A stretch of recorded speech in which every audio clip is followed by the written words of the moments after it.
শেখ হাসিনা কিছু করার আগে একটা অপকর্ম কোথাও ঘটাতো, আমরা তখন বুঝতাম যে সে কিছু একটা ঘটনা ঘটাবে, তো একদিকে আমাদের দৃষ্টি নিয়ে যেত আর কাজটা দিক দিয়ে করতো।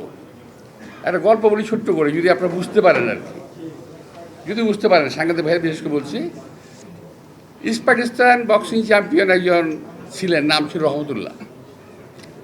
উনি ছিলেন গাড়ির মেকানিক, আমাদের বাড়ির সামনে গ্যারেজ ছিল।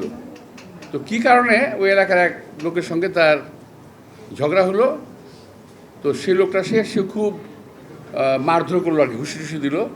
তো এর মধ্যে সেই লোকটাকে বাবার রেখে নিয়ে আসছে, বাপটা বয়স্ক।